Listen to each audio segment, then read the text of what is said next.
Hello everyone. Today we will be doing questions on how to find domain of a few functions.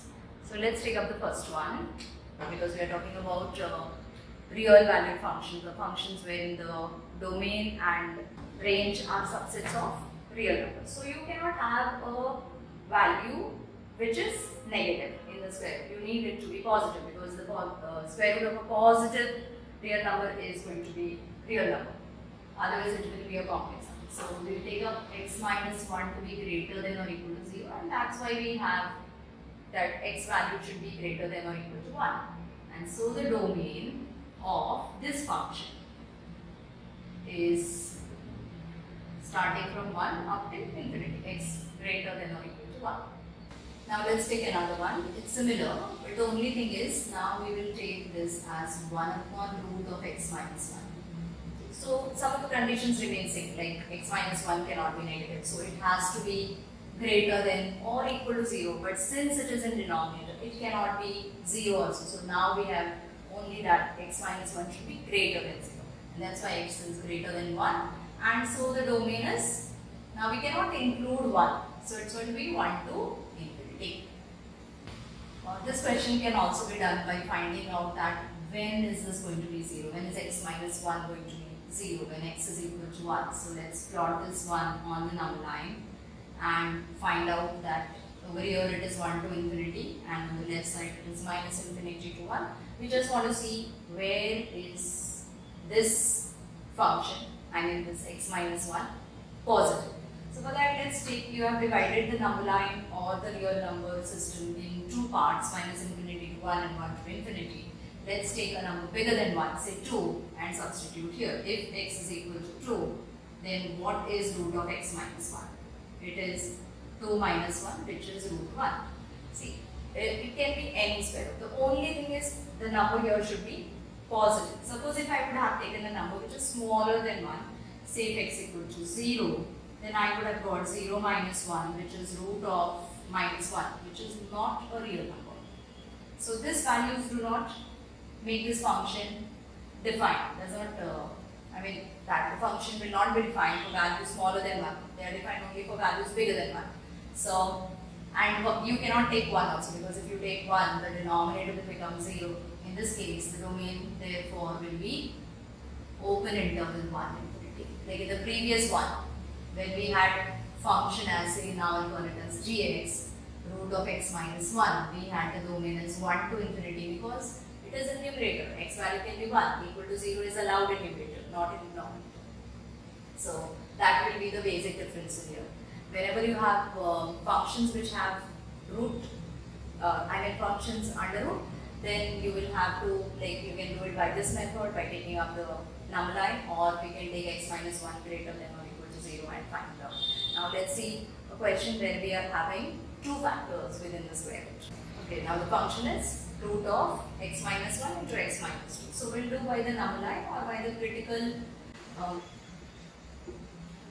we will do by the number line or by finding the critical value. That is, when is this function going to be 0? So it is going to be 0 when any of this factor is 0. And that's why we have x equal to 1 or x equal to 2. Let's plot both of this on the number line. And we have the number line divided in 1, 2 and 3 parts. Now, you can find in any one and write the sign for the remaining, or otherwise, whenever it is x minus a kind, it will always be plus minus plus. Or else you can put a value and see. Let's say a number smaller than 1. Say put 0 here. So what we are going to get is 0 minus 1 into 0 minus 2, which is root of minus 1 into root of minus 1 into minus 2, that is root 2, which is real number. You just start to see that square root shouldn't have a negative number with it. So a number between 1 and 2, if you know that this is plus and these are all linear factors, then it's going to be like plus minus plus only. But you can check if you have any doubt. Let's take a number between 1 and 2, say 3 by 2. So I'm going to take 3 by 2 in place of x in the same over here. And so we have, this is half and this is minus half. That is a negative number. negative inside root, that means it doesn't belong to R. Same way you can take a number bigger than 2, say 3, and check out it is going to come as positive. So now we are interested in those numbers where the value is coming positive. So that's why our domain is going to be, domain I'll write here, domain is going to be minus infinity to minus 1. You can include 1 because it's term in numerator. And also we need to include, so it's going to be a number either in minus infinity to 1 or 2 to infinity. That's why we have written union. If the same question had been 1 upon, then we would not include 1 and 2, and that's why you would get round bracket for 1 and 2. Okay, so if the function had been gx is equal to 1 upon, similar one. The only thing is over there it was in numerator, I have taken up the same thing in the denominator. And the critical points are going to be the same. The only thing is now we cannot include 1 and 2. We saw in the previous question that it is plus minus plus here. And so our domain is going to be minus infinity to 1 union 2 to infinity. This is going to be the domain of this function. In the previous one we could include 1 and 2 because it was in numerator. Now we cannot. Now we have a quadratic function, but it can be converted to linear by factorizing it, and I have applied the identity x square minus a square, which is x minus a into x plus a. Let's again find out the critical points, which are minus 1 and 1. You should always see that on the number line, the critical points always fall in order. You cannot write 1 and minus 1 over here. It should go in order. Okay, now take a number between minus 1 and 1, which is the easiest one, 0. Let's put 0 here.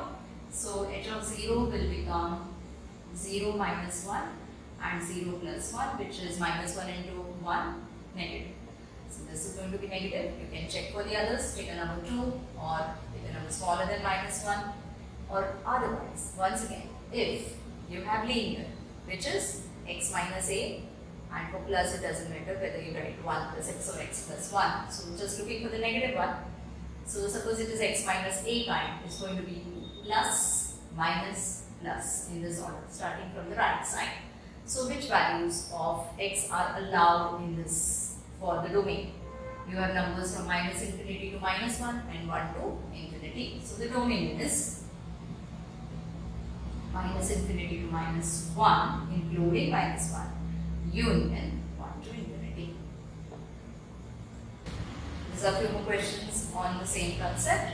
You can put the answers in the comment box, and in the next video we will look up for more questions on the domain and range. You can also put down in the comment which topic you would like me to take up. So I'll see you in the next video. Thank you.